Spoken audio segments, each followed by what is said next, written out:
வணக்கம். பெண்களுக்கு பொதுவா நகை, அதுவும் தங்க நகை, அதுதான் அழகு அப்படின்னு சொல்லக்கூடிய ஒரு சமூகம் நம்மளோட இந்திய சமூகம். ஆனா இதே இந்திய சமூகத்துல பிறந்து எனக்கு தேவை பொன் நகை இல்லை, தங்க நகை இல்லை, தங்க பதக்கம் தான், அதுக்காகத்தான் நான் என்னுடைய வாழ்க்கையை அர்ப்பணிக்கிறேன் அப்படின்ற ஒரு உணர்வோடு ஒரு லட்சியத்தோடு ஒரு பெண்மணி இருந்திருக்கிறார். ரொம்ப அழகான ஒரு கதை அவங்களோடது. அவங்க பேர் வினேஷ் போகத். நம்ம எல்லாருக்குமே தெரிஞ்ச பேர் ஆயிடுச்சு. இப்ப சமீபமா 2 நாளா இவங்க பேரு தான் உலகளாவிய அளவுல பேசப்பட்டு இருக்கு. எதுக்காக பேசப்படுது, அப்படி அவர்களுக்கு நேர்ந்த அந்த சூழ்ச்சி என்ன, இதைத்தான் இன்னைக்கு பார்க்க போறோம். வினேஷ் போகத் அவங்க ஹரியானால பிறந்திருக்காங்க. ஹரியானால 25 ஆகஸ்ட் 1994 அப்படின்னு பார்க்க போனா இந்த 25 ஆகஸ்ட் 2024 அவங்களுக்கு என்ன வயசாகுதுங்க? 94 பிறந்திருக்காங்க. 2004, 2014, இப்ப 2024, 30 வயசு தான் ஆக போகுது. இன்னும் 30 வயசு ஆகல. அந்த சிறுமி, அந்த மகள் ஹரியானால பலாலி அப்படிங்கிற ஊர்ல பிறந்திருக்காங்க. அவங்க அப்பா பேரு ராஜ்பால் போகத், அவங்க பெரியப்பா பேரு மகாவீர் சிங் போகத். இது எதுக்கு இந்த அப்பா பேரும் பெரியப்பா பேரும் முக்கியம் அப்படிங்கறத நீங்க நினைவுல வச்சுக்கணும். எதுக்கு அப்படின்னா இவங்க 2 பேருமே மல்யுத்த வீரர்கள். மல்யுத்த வீரர்களின் குடும்பத்தில் பிறந்தவர் நம்முடைய வினேஷ் போகத். பெரியப்பாவோட 2 மகள்கள், அவங்க பேர் கீதா போகத், பபிதா குமாரி. இந்த 2 பேரும் கூட மல்யுத்த வீராங்கனைகள்.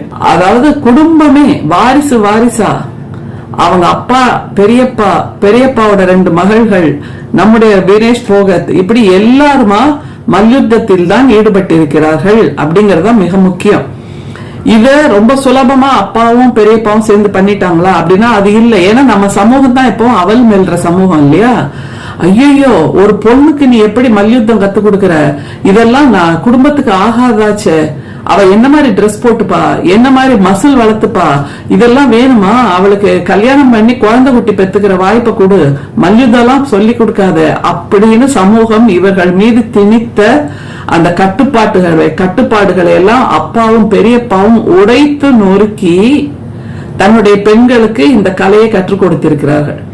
அதனால காலமாக அவர்கள் வீட்டில் வளர்ந்ததே இந்த மல்யுத்தத்தோடு தான் அப்படிங்கறத நம்ம நினைவில் வச்சுக்கணும். கூடுதலா இன்னொன்னே நினைவில் வச்சுக்கணும்.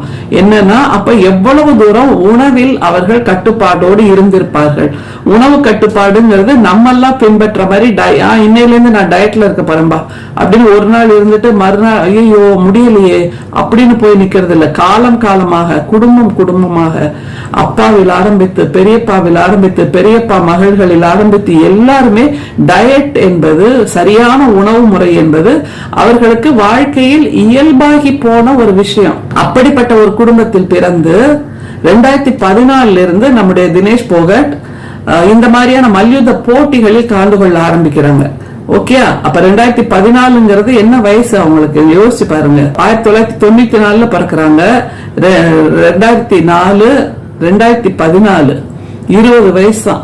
அந்த 20 வயசுல அவங்க மல்யுத்த போட்டிகளில் சர்வதேச அளவிலும் பங்கேற்க ஆரம்பிக்கிறாங்க. அவங்க மிக சமீபத்துல ஆசிய விளையாட்டு போட்டியில தங்கப்பதக்கம் பெற்ற முதல் இந்திய பெண் வீராங்கனை, மல்யுத்த வீராங்கனை அப்படிங்கிற பெருமையும் அவங்களுக்கு இருக்குங்க. எதுக்கு இந்த கதையெல்லாம் அப்படின்னா எக்கச்சக்கமா அவங்க மெடல் வின் பண்ணிருக்காங்க. வெண்கல பதக்கம், வெள்ளி பதக்கம், தங்கப்பதக்கம், இப்படி நிறைய வின் பண்ணிருக்காங்க. ஆசிய விளையாட்டு போட்டியில தங்கப்பதக்கம் வென்ற முதல் இந்திய பெண் மல்யுத்த வீராங்கனைங்கிற பெருமை நம்முடைய வினேஷ் போகட்டுக்கு இருக்கு. இப்படிப்பட்ட ஒரு பெண், இப்படிப்பட்ட ஒரு வீராங்கனை, இப்படிப்பட்ட வல்லமை வாய்ந்த வினேஷ் போகட், இப்படிப்பட்ட எரிமலை நெருப்பாக இருக்கக்கூடிய வினேஷ் போகட் என்னன்னு அவங்கள தகுதி நீக்கம் பண்ணிருக்காங்க. 100 கிராம் எடை கூடுதலாக இருந்தது அப்படின்னு. இது அப்படியே சர்வசாதாரணமா கடந்துட முடியுமா அப்படிங்கறத ஒரு கேள்வி. 2 நாளா இதுதான் சமூக வலைதளங்கள்ல பேசுறவங்க எல்லாருமே பேசிட்டு இருக்கோம். இதுல கூடுதலா நாம நினைவுல வச்சுக்க வேண்டியது, சாக்ஷி மாலிக் கடந்த வருடம் ஒரு குற்றச்சாட்டை பிஜேபி அரசு மீது சுமத்தினார். நம்முடைய பிரதமருக்கு திரும்ப வேண்டுகோள் விடுத்தார். அந்த சாக்ஷி மாலிக்கோடு சேர்ந்து போராட்டத்தில் பங்கேற்றவர் தான் வினேஷ் போகட் அப்படிங்கறத நீங்க நினைவுல வச்சுக்கோங்க. இது ஏன் முக்கியம் அப்படின்னா 2 நாளா செய்தி விவாதங்கள்ல பேசுகிற பிஜேபி வலதுசாரி மக்கள் என்ன தெரியுமா பேசுறாங்க? நீங்க என்னங்க எது நடந்தாலும், நாட்டுல எது நடந்தாலும் மோடி அரசு தான் காரணம்னு சொல்றீங்க. எங்க வீட்டுல பின்னாடி இருக்கிற மாமரத்துல மாங்காய் இனிப்பா இல்லைன்னா கூட மோடி அரசு தான் காரணம்னு சொல்வீங்களா அப்படின்னு கவைக்கு உதவாத வாதங்களை முன்வைத்துக் கொண்டிருக்கிறார். பிரதமர் மோடி எதற்கெடுத்தாலும் பண்டித நேருவை வம்புக்கு இழுக்கிறார் இல்லையா? இன்னைக்கு ஏதாவது ஒண்ணு இந்தியால சரியில்லைன்னா இதற்கு ஒரே காரணம் பண்டித நேரு பிரதமராக இருந்ததுதான் என்று சொல்லுகின்ற ஒரு பிரதமரை, மோடியை, நம்முடைய 56 இன்ச் தலைவரை நாம் வைத்துக் கொண்டிருக்கிறோம் என்றால், அதிலும் இந்த 2 குழந்தைகள், இந்த 2 வீராங்கனைகளுக்கு நேர்ந்தது என்ன என்பது நமக்கு நன்றாக தெரியும். 2 வீராங்கனைகள் மட்டுமல்ல, அவர்களோடு சேர்ந்து மற்ற 6 பேரும் கூட குற்றச்சாட்டை எழுப்பினார்கள். மல்யுத்த வீராங்கனைகள் எல்லோருமாக சேர்ந்து ரெஸ்லிங் ஃபெடரேஷன் ஆஃப் இந்தியா, அது பிரிஜ்பூஷன் என்கின்ற அந்த பிஜேபி எம்பி தான் அதற்கு தலைவராக இருந்தார். அவர் மீது பாலியல் குற்றச்சாட்டை சொல்லி பிரதமர் இதை கேட்க வேண்டும், பிரதமர் எங்கள் வேண்டுகோளுக்கு செவிசாய்க்க வேண்டும் என்று ஜந்தர் மந்தர் தெருக்களில் இறங்கி, தில்லி தெருக்களில் இறங்கி போராடினார்கள். 120 நாட்கள், ஒரு நாள் இல்ல, 2 நாள் இல்ல. ஆனா நம்முடைய கடவுளின் குழந்தை, 56 இன்ச் தலைவர், உலகத்தில் எங்கே என்ன பிரச்சனைனாலும் ஓடி போய் அதங்கே சமாதானம் செய்கின்ற சமாதான பூராவாக இருக்கக்கூடிய நம்முடைய பிரதமர் இவங்களை திரும்பி கூட பார்க்கல. இவங்களுக்கு என்ன பிரச்சனைன்னு கேட்கல. இவர்கள் யார் மீது பாலியல் குற்றச்சாட்டு சொன்னார்களோ, பிரிஜ்பூஷன், அவர் இந்த தேர்தலின் வெற்றிக்கு மிக முக்கியமானவர் என்பதனால் அவரை எந்த விஷயத்திலும் தண்டிக்கல, பதவி நீக்கம் செய்யல, தகுதி நீக்கம் செய்யல. ஒரு கேள்வியை கூட எழுப்பாத ஒரு பிரதமராகத்தான் நமக்கு வாய்த்திருந்தார் அப்படிங்கறத நீங்க நினைவில் வச்சுக்கணும். அப்புறம் உச்ச நீதிமன்றத்தின் மூலமாக இவர்கள் அந்த ரெஸ்லிங் ஃபெடரேஷன் ஆஃப் இந்தியால இருந்து பிரிஜ்பூஷனை நீக்க வைத்தார்கள். அது ஒரு மிகப்பெரிய தோல்வி பிஜேபி அரசுக்கு, நம்முடைய பிரதமருக்கு, பிரிஜ்பூஷனுக்கு. இதை நினைவில் வச்சுக்கோங்க. சரி, அந்த நீக்கம் வச்சப்புறம் அந்த பதவிக்கு யாரை அவர்கள் திரும்பவும் பதவிக்கு அமர்த்தினார்கள் நம்முடைய பிரதமர் அப்படின்னா, பிரிஜ்பூஷனும் வலதுகரமாக இருக்கக்கூடிய, பிரிஜ்பூஷனின் தொழில் பார்ட்னராக இருக்கக்கூடிய, தனக்கு வலதுகரமாக தன்னுடைய பினாமியாக இருக்கக்கூடிய ஒருத்தரை தான் இந்த ரெஸ்லிங் ஃபெடரேஷனுக்கு தலைவராக திரும்பவும் நியமித்தார்கள். அப்படின்னா இந்த பிரிஜ்பூஷனுக்கான எல்லா ஆதரவையும் பிரதமர் கொடுத்தார் அப்படிங்கறதுதான் உண்மை. அப்புறம் பிஜேபி அரசு பிரிஜ்பூஷனுக்கு எம்பி பதவியில் போட்டியிடுவதற்காக சீட் கொடுக்கிற மாதிரி ஒரு நிலை இருந்தவொன்னு திரும்பவும் இந்த மல்யுத்த வீராங்கனைகள் போராடினார்கள். அவருக்கு நீங்கள் தொகுதியை கொடுக்க கூடாது, சீட் கொடுக்க கூடாதுன்னு. அதனால என்ன பண்ணிட்டார் பிரதமர்? டெக்னிக்கலா ஒரு விஷயத்த பண்ணார். பிரிஜ்பூஷனுக்கு தானே நீங்க இதெல்லாம் தடை சொல்றீங்க, அவரோட மகனுக்கு கொடுக்கிறோம் அப்படின்னு பிஜேபியில் உத்தரப்பிரதேசத்தில் பிரிஜ்பூஷனின் மகனுக்கு எம்பி தொகுதியை கொடுத்து இப்போது அவர் பிஜேபி எம்பியாக இருக்கிறார். இதெல்லாம் நடந்த விஷயம் கடந்த ஒரு வருஷத்துல. இப்போ புள்ளிகளை இணைச்சு பாருங்க, கனெக்ட் த டாட்ஸ் என்று செய்து பாருங்கள். இவ்வளவு தூரம் எங்களை நீங்கள் அத்தனை பேரும், பெண் வீராங்கனைகள் எல்லோரும் அவமானப்படுத்தினீர்கள். உங்களை எப்படி அவமானப்படுத்துவது, உங்களுடைய வாழ்க்கையை எப்படி முடிப்பது, உங்களுடைய கரியரை, உங்களுடைய தொழிலை, உங்களுடைய இலக்கை, உங்களுடைய லட்சியத்தை எப்படி முறியடிப்பது என்பது எங்களுக்கு நன்றாக தெரியும் என்பதுதான் பிஜேபி சொல்லுகின்ற சூழ்ச்சி. சாக்ஷி மாலிக், நல்ல நினைவு இருக்குல்ல உங்களுக்கு எல்லாம், தாங்கள் பெற்ற அந்த பழக்கங்களை எல்லாம் கங்கையில கொண்டு போய் நாங்க தூக்கி போடுறோம்னு போனவங்க தான் இவங்க எல்லாரும். ஏன்னா அவ்வளவு தூரம் பிஜேபி அரசு, பிரதமர் இவர்களை காது கொடுத்து கேட்கவே இல்லை. அந்த விரக்தியின் உச்சத்தில் அவர்கள் செய்ததுதான், நாங்க கங்கையில போய் இந்த பதக்கங்களை எல்லாம் தூக்கி போடுறோம், எங்களுக்கு தேவையில்லை என்றார்கள். அவர்கள் போராட்டம் நடத்திய போது இதே பிடி உஷா அவர்களை பார்க்க வந்தார். ஆனால் பிடி உஷா பிரதமரின் பிரதமர் சாவி கொடுத்தால் நான் ஓடுகின்ற பொம்மையாகத்தான் அங்கே வந்தார். ஆனால் இவங்களை பார்த்து இவங்களுக்கு ஆறுதல் சொல்லவோ அல்லது இவர்கள் பிரச்சனைக்கு தீர்வு சொல்லவோ அவர் வரவில்லை என்று இவர்களுக்கு நன்றாக தெரியும், இந்த வீராங்கனைகளுக்கு. அதனால் நீ எங்களோடு பேச தேவையில்லை என்று அவர்கள் எல்லோருமாக அவரை புறக்கணித்தார்கள் அப்படிங்கறதே நம்ம பார்த்திருக்கோம். இந்த சூழல்ல மிக சமீபத்துல தினேஷ் போகட் ஒரு ட்வீட் போட்டாங்க. என்னன்னா, நடக்க போகின்ற இந்த தேர்வுகளில், இந்த போட்டிகளில் எனக்கு மயக்க மருந்து அல்லது ஊக்க மருந்து டோப் கொடுத்துருவாங்களோன்னு பயமா இருக்கு அப்படின்னு வெளிப்படையாக ஒரு ட்வீட் போட்டிருந்தாங்க. அதை தவிர யோசிச்சு பாருங்க, இப்போ அவங்க பாரிஸ் ஒலிம்பிக் போயிருக்காங்க. கூட போயிருக்கிறது யாரு? அதே பிடி உஷா. அப்புறம் இந்த ஒலிம்பிக் ஃபெடரேஷனோட ரெஸ்லிங் ஃபெடரேஷனோட தலைவரா இருக்கிறது யாரு? பிரிஜ் பூஷனோட கையாள் என்று சொல்ல முடியாது, பிரிஜ் பூஷனோட பினாமி, அவருக்கு வலதுகரமாக இருக்கக்கூடியவர். அப்ப எப்படிப்பட்ட ஒரு அழுத்தத்தோடு இவர்கள் அங்கே பயிற்சி பெற போயிருப்பார்கள், அங்கே போட்டிகளில் பங்கேற்க போயிருப்பார்கள். 2 மிக பெரும் ஆளுமைகளாக இருக்கக்கூடியவர்கள் இந்த வீராங்கனைகளுக்கு எதிராக செயல்பட்டவர்கள் அப்படிங்கறத நீங்க நினைவில் வச்சா, எப்படிப்பட்ட ஒரு அழுத்தத்தில் நம்முடைய வினேஷ் போகட் இந்த போட்டிகளில் பங்கேற்று போய் சேர்ந்த அன்னைக்கு 3 போட்டிகள்ல உலகத்திலேயே வெல்ல முடியாதவர்கள் இந்த வீராங்கனைகள் நினைக்கப்பட்ட 3 வீராங்கனை, ஜப்பான் வீராங்கனை எல்லாம் எந்த போட்டியிலும் யாராலையும் வெல்ல முடியாது என்று சொல்லப்பட்டவர், அவரை தோற்கடித்து அடுத்த அப்படி 3 போட்டிகளில் வென்று ஃபைனலுக்கு போறாங்க. ஃபைனலுக்கு போகும்போதுதான் 100 கிராம் எடை அதிகமாக இருக்கிறீர்கள் என்று அவரை தகுதி நீக்கம் செய்கிறார்கள். இது கண்டுபிடிச்சு 2 கிலோ அதிகமா இருக்காங்கன்னு கண்டுபிடிச்சு முதல் நாள் இரவு முழுக்க அவர் திரும்ப திரும்ப உடற்பயிற்சி செய்து திரும்ப தன்னுடைய வேர்வை மூலமாக தன்னுடைய எடையை குறைக்க பார்த்து முடியை மிகச் சிறியதாக வெட்டி கொண்டு என்னெல்லாமோ பண்ணி பார்த்திருக்காங்க. 1 கிலோ 900 கிராம் குறைச்சிருக்காங்க. கூடுதலா ஒரு 100 கிராம் குறைக்க முடியல. அதனால் அவர் தகுதி நீக்கம் செய்யப்பட்டிருக்கிறார் என்னும் போது இதில் யாரை குற்றம் சாட்டுவது? இதில் என்ன சூழ்ச்சி இருக்கிறது? அதைத்தான் நம்ம நினைச்சு பார்க்கணும். வினேஷ் போகட் புதுசா நேத்து தான் மல்யுத்த வீராங்கனையாக வந்தாங்க. அதனால அவங்களுக்கு டயட் பத்தி தெரியாது, இந்த மாதிரி ரூல்ஸ் அண்ட் ரெகுலேஷன்ஸ் தெரியாது அப்படின்னு சொல்ல முடியாது. அவங்களுக்கு டயட்ல இருக்கிறது உடம்பை குறைப்பது, உடல் எடையை குறைப்பதெல்லாம் சிறு பிள்ளை விளையாட்டு, சைல்ட்ஸ் பிளே. ஏன்னா அவங்க வீட்லயே அப்படிதான் வளர்ந்துருக்காங்க. அவங்க அப்பா பெரியப்பா மூலமாக பெற்ற அந்த ஞானம் எங்க போயிடும். அதனால அவங்களுக்கு அது ஒரு விஷயமே இல்லை.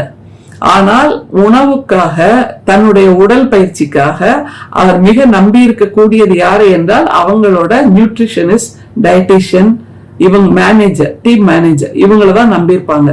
எனவே இந்த 3 பேரும் தான் ஏதோ செய்திருக்கிறார்கள் என்பதுதான் இப்போ பொதுமக்கள் பேசுகின்ற ஒரு வாதம். இதற்கு பிஜேபி அரசு, நம்முடைய பிரதமர் பொறுப்பேற்க வேண்டும் என்பதும் நம்முடைய பொதுமக்கள் சொல்லுகின்ற வாதம். நம்முடைய தினேஷ் போகட் செமிஃபைனல்ஸ், காலிறுதி, அரையிறுதி 2லயும் வெற்றி பெற்று வெள்ளி பதக்கம் உறுதி செய்யப்பட்ட போது கூட நம்முடைய பிரதமர் அதற்காக வாழ்த்து சொல்லவே இல்லை. எப்படி பாருங்க, வாழ்த்தே சொல்லல. ஏன்னா அவருக்கு மனசு உறுத்தலாக இருந்திருக்கிறது. இந்த பெண்களைத்தானே, இந்த வீராங்கனைகளைத்தானே நான் காது கொடுத்து கேட்காமல் இருந்தேன். இப்போ அவங்க ஜெயிச்சு இந்தியாவுக்கு வந்துட்டா நான் அவங்களை நேருக்கு நேரா பார்க்கணுமே, நான் அவங்கள வாழ்த்தணுமே. என்ன பண்றது? எவ்வளவு பெரிய தலைகுனிவு, எவ்வளவு பெரிய அவமானம் என்பதாக நினைத்து என்னவோ நடந்திருக்கிறது என்பதை காலம்தான் பதில் சொல்ல வேண்டும், அல்லது தினேஷ் போகட் சொல்ல வேண்டும். ஏன்னா ஞாபகம் இருக்கா நமக்கு மகாபாரத கதை? திரௌபதி அவள் மாதவிடாய் காலத்தில் அவளை கதற கதற இழுத்து கொண்டு போனார்கள். அவளை கதற கதற அந்த அரசவையில் அவளுடைய கணவன்மார்கள் பார்க்க பார்க்க, கையாலாக தனத்தோடு பார்க்க பார்க்க துச்சாதனன் துகிலுரிந்தான் அல்லவா? அப்படிப்பட்ட தேசம்தான் இந்திய தேசம். பெண்களை சக்தி என்று கொண்டாடுவார்கள், ஆனால் சகதியாகவும் அவளை வைத்திருப்பது இந்த தேசம்தான் என்பதை நாம் மறந்துவிடக் கூடாது. தேர்தல் பரப்புரையின் போது ராகுல் காந்தி தீய சக்தி என்று ஒரு வார்த்தை சொல்லிவிட்டார் என்பதற்காக பிரதமர் மோடி அதை பிடித்து கொண்டு ராகுல் பெண்களை கொச்சைப்படுத்தி விட்டார், தீய சக்தி என்று சொல்லிவிட்டார், தீய சக்தி என்று சொல்லிவிட்டார் என்று எப்படி வசனம் பேசினார் அப்படிங்கறதெல்லாம் நமக்கு தெரியும். உண்மையிலேயே பெண்களை தீய சக்தியாக நினைத்திருப்பது பிஜேபி குணம் என்பதை நாம் மறந்துவிட முடியாது. காரணம், அவங்க எல்லாருமே மனுநீதியின்படி வாழ்க்கையை நடத்துபவர்கள். மனுநீதி என்ன சொல்கிறது? பெண்ணுக்கு அழகு குழந்தை பெற்றுக் கொள்வது, குடும்பம் நடத்துவது. அவள் வேறு எந்த செயலையும் செய்யக்கூடாது, படிக்க கூடாது, விளையாடக்கூடாது, வேலை பார்க்க கூடாது, சம்பாதிக்க கூடாது, வீட்டை விட்டு வெளியே போக கூடாது என்கின்ற ஒரு சூழ்நிலையை மனு சொல்கிறது என்றால், இதைத்தான் சாக்ஷி மாலிக் கடந்த வருடம் இனிமேல் நான் விளையாட்டில் இருந்து விலகுகிறேன் என்று அறிவித்தார். இப்போது நம்முடைய தினேஷ் போகட் அவருடைய அம்மாவிடம் மன்னிப்பு கேட்டு இதற்கு மேல் எனக்கு உடம்பில் சக்தி இல்லை, நான் விலகுகிறேன் என்று சொல்கிறார் என்றால், பெண்களை இந்த உச்சபட்ச வலியை உண்டாக்கி அவர்கள் உயிர் போவது போல் அவர்களை பலவிலக்க செய்து, அவர்கள் செய்யாத தவறுக்கு அவர்கள் மீது சிலுவைகளை சுமத்தி, அவர்கள் தோளின் மீது மலைகளை ஏற்றி வைத்து, அவர்களுடைய வாழ்க்கையை கரைபிடிந்ததாக்கி சேறுவாரி பூசி செய்கின்ற ஒரு அரசாகத்தான் ஒன்றிய அரசு இருக்கிறது என்பதை இப்போது உலக பத்திரிகைகள் பேசிக் கொண்டிருக்கின்றன. நீங்களும் நானும் பேசல, இந்த நிகழ்வை பார்த்த உலக பத்திரிகைகள் பேசிக் கொண்டிருக்கின்றன. அதிலும் தினேஷ் போகத் கடந்த வருடம் இப்படியான கொடுமைகளுக்கு ஆளாக்கப்பட்டார் என்பதை புரிந்து கொண்ட உலக பத்திரிகையாளர்கள், உலக வீராங்கனைகள் எல்லோரும் தினேஷ் போகத்துக்கு ஆதரவாக பதில் சொல்லிக் கொண்டிருக்கிறார்கள், குரல் எழுப்பிக் கொண்டிருக்கிறார்கள். ஆனால் நம்முடைய இந்தியாவில் இருக்கின்ற கிரிக்கெட் பிளேயர்ஸ் யாருமே அதை பேசல. என்னங்க நடக்குது? கிரிக்கெட் பிளேயர்ஸ், கிரிக்கெட் வீரர்கள் என்றவுடன் அவர்களை பொத்தி பொத்தி பொத்தி வைத்து அவர்களுக்கு உலகத்திலேயே இல்லாத அளவுக்கு வசதிகளை ஏற்படுத்தி கொடுக்கின்ற நம்முடைய இந்திய அரசு தான், நம்முடைய ஒன்றிய அரசு தான், நம்முடைய மோடி அரசு தான்.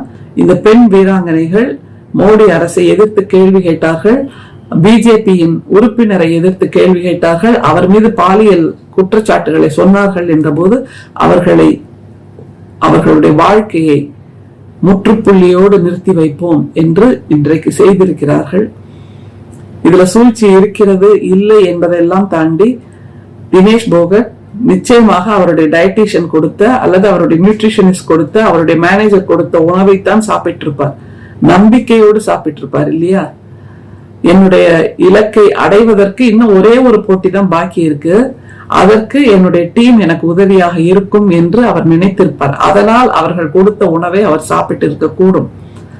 அதன் மூலமாக 2 கிலோ வெயிட் ஏறுது என்றால் டெக்னிக்கலாக எப்படி தினேஷ் போகட்டை முடிப்பது, தினேஷ் போகட்டின் கரியரை எப்படி முடிவுக்கு கொண்டு வருவது என்பதைத்தான் அவர்கள் சூழ்ச்சியாக செய்திருக்கிறார்கள் என்று உலகத்தில் இருக்கின்ற வீராங்கனைகளும் வீரர்களும் பேசுகிறார்கள்.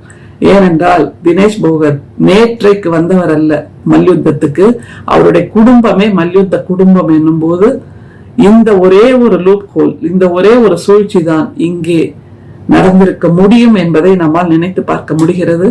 பார்க்கலாம்.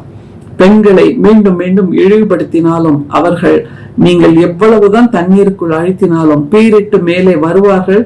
இதே தினேஷ் போகட் இன்றைக்கு வேண்டுமானால் நான் விடைபெறுகிறேன் விளையாட்டில் இருந்து என்று சொல்லலாம், ஆனால் அவர் மிகப்பெரிய வீராங்கனையாக வெளியே வருவார். என்ன வீராங்கனை? இந்த மாதிரியான சூழ்ச்சிகளை வெளிப்படுத்துகின்ற ஒரு வீராங்கனையாக, சமூகத்தில் யாருடைய குரல்கள் எல்லாம் அடக்கப்படுகின்றனவோ அவர்களுக்காக குரல் கொடுக்கின்ற வீராங்கனையாக, இன்றைக்கு இந்திய மக்கள் அத்தனை பேர் மனசையும் வென்றிருக்கின்ற ஒரு வீராங்கனையாக நிச்சயமாக தினேஷ் போகத் வருவார். பிரதமர் ட்வீட் போட்டிருக்கார், you are the champion of champions என்று. எவ்வளவு போலித்தனமான ஒரு வார்த்தை! இதே சாம்பியன் ஆஃப் சாம்பியன்ஸ் தானே கடந்த வருடம் போராடினார்கள், தெருவில் கிடந்து அவர்களை தரதரதரவென்று திரௌபதியை இழுத்துட்டு போன மாதிரி இழுத்துட்டு போனார்களே போலீஸ்காரர்கள். அப்போது எங்கே போனார்கள் இவர்கள் எல்லாம்? அப்போது எங்கே போனது இவர்களுடைய கரிசனம்? அதைத்தானே இன்றைக்கு நாம் அத்தனை பேரும் கேட்கிறோம்.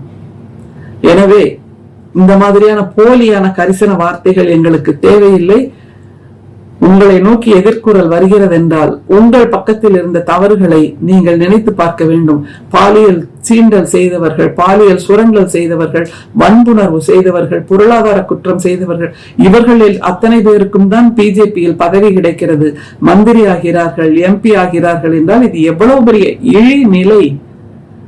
கடந்த ஆண்டு இதே பெண் வீராங்கனைகள் போராடிய போது இப்போது நாடாளுமன்றத்தில் எழுந்து நின்று ராகுல் காந்தியை குற்றம் சாட்டுகிற அனுராக் தாக்கூர் தான் அப்போது விளையாட்டு அமைச்சராக இருந்தார்.